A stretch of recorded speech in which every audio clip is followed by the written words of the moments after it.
Okay, so welcome to solving using the quadratic formula. We use the quadratic formula when things will not factor. So we look at our first example. I need two things that multiply to give me 7 and subtract to give me 3. It's just not going to happen, alright? It's just there's no planet in this universe it's going to happen on, so we are going to use our quadratic formula. We have to identify A, B, and C, just like we did with the discriminant. So we have A, B, and C. We're going to plug each number into our quadratic formula. Quadratic formula is negative b plus or minus the square root of b squared minus 4ac all over 2a. And you can listen to a couple young ladies sing that to Adele and her wonderful Rolling in the Deep song. So I have negative 3 because it's negative b. I put the plus minus square root b squared, 3 squared, minus 4 times a is 1, times c is negative 7. Note the b squared minus 4ac is all under the radical. Okay, and it all stays under the radical. And it's divided by 2a. I need to plug my a in. a is 1. Okay?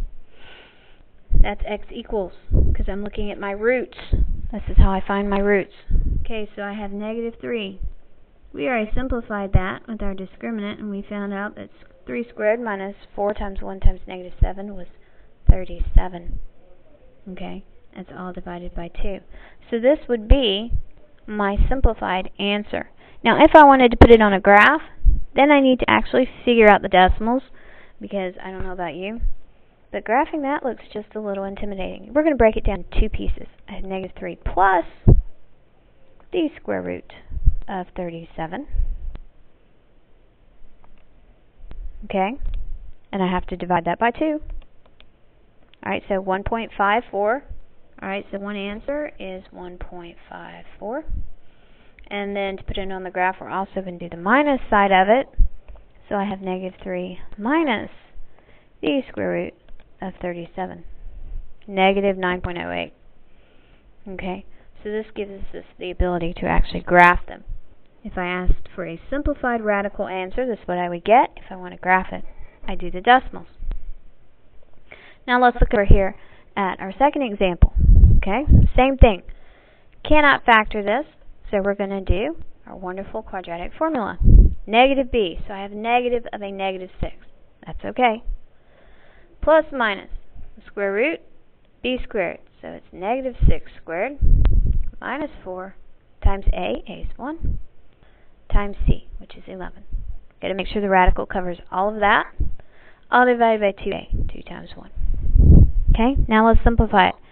X equals, well, that we just said that was positive, plus or minus the square root. Now when we did discriminant, we actually found square root right here of this thing.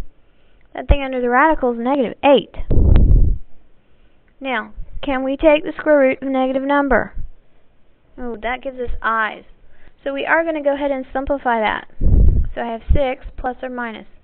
Let's simplify, break it down. I know I'm going to have an I.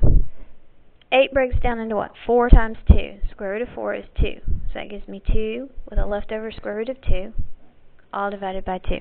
Now for those people who love to cancel things, that's fine. You can cancel, but you got to cancel with everything. So the 2 divides into 6, 2 divides into 2. And our answer would actually be 3 plus or minus I square root 2. Now we know that means there's 2 imaginary roots and that it does not touch the x-axis.